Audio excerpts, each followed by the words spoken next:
సంగారెడ్డి జిల్లా అమీన్పూర్ లో పిల్లలకు విషమిచ్చి తల్లి చంపిన కేసులో కీలక విషయాలు వెలుగులోకి వచ్చాయి. ముగ్గురు పిల్లల హత్యకు వివాహేతర సంబంధమే కారణంగా పోలీసులు గుర్తించారు. 10th క్లాస్ విద్యార్థుల గెట్ టుగెదర్ పార్టీలో స్నేహితుడితో రజితకి పరిచయం ఏర్పడింది. పరిచయం కాస్త వివాహేతర సంబంధానికి దారితీయడంతో రజిత ఘాతుకానికి పాల్పడినట్లు గుర్తించారు.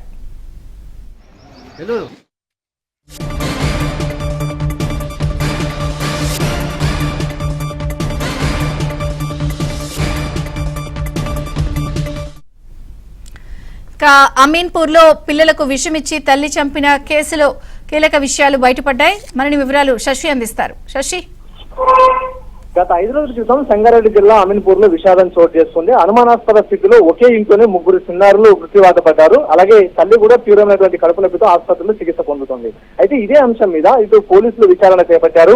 అసలు ముగ్గురు పిల్లలు చనిపోవడానికి గల కారణాలు ఏంటనే అంశాల గురించి పోలీసులు దర్యాప్తు చేసినప్పుడు సంచలనమైనటువంటి విషయాలు బయటకు వచ్చాయి. ప్రధానంగా వివాహేతర సంబంధమే ఈ ముగ్గురు పిల్లల సావు కారణం అంటూ కూడా ఇప్పటికే పోలీసులు లిపి తేల్చడం కూడా జరిగింది. ఈ ఘాతుకానికి పాల్పడింది కన్న తల్లిగా ఇప్పటికే పోలీసులు గుర్తించారు. అయితే ప్రధానంగా అమీన్పూర్ లో గత 5 రోజుల క్రితం ఈ ఘటన చోటు చేసుకుంది.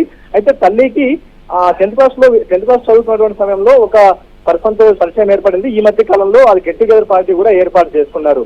సో ఈ గెట్ టుగెదర్ పార్టీలో సంబంధించినటువంటి ఈ పార్టీలోనే ఈ తల్లి రజితకు ఒక వ్యక్తితో పరిచయం ఏర్పడింది. ఆ పరిచయం కాస్త వివాహేతర సంబంధానికి దారి తీసింది.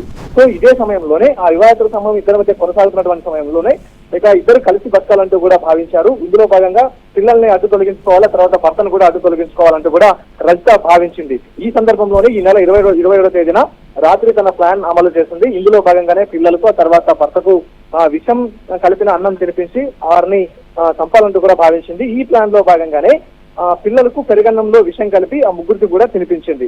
సో అనంతరం భర్త కూడా ఈ అన్నం తినాల్సి ఉండగా అతను వెంటనే వాటర్ ట్యాంక్ సంబంధించినటువంటి సప్లై ఉండడంతో అతను బయటికి వెళ్ళిపోయాడు. అనంతరం పిల్లలు మాత్రమే ఈ పెరుగన్నం తిన్నారు. ఆ తర్వాత ఆమె కూడా ఈ పెరుగన్నం తిన్నట్టుగానే తెలుస్తోంది. సో ఇదే నేపథ్యంలో రాత్రి ఇంటికి చేరుకున్నటువంటి భర్త అనంతరం అందరూ కూడా నిద్రించారు. ఉదయం 3 గంటల ప్రాంతంలో రజిత గడపలోకి వస్తుందంటూ కూడా చెప్పినప్పుడు ఆమెను సమీపంలో ఉండే ఆసుపత్రికి తీసుకెళ్లారు. అనంతరం పిల్లలను చూసినప్పుడు పిల్లలు ముగ్గురు కూడా విగత జీవులుగా పడున్నారు. సో ఇదే అంశంపై దర్యాప్తు చేసినప్పుడు సంచలనమైనటువంటి విషయాలు ప్రస్తుతం వెలుగులోకి వస్తూ ఉన్నాయి. 10th క్లాస్ చదువుతున్నటువంటి సమయంలో ఏర్పడిన పరిచయం, ఆ తర్వాత గెట్ టుగెదర్ పార్టీలో కలుసుకున్నప్పుడు ఏర్పడినటువంటి పరిచయమే వివాహేతర సంబంధానికి దారితీసింది. ఈ వివాహేతర సంబంధమే ఈ ముగ్గురు పిల్లల సాగుకు కారణం అంటూ కూడా ఇప్పటికే పోలీసులు నిర్ధారించారు.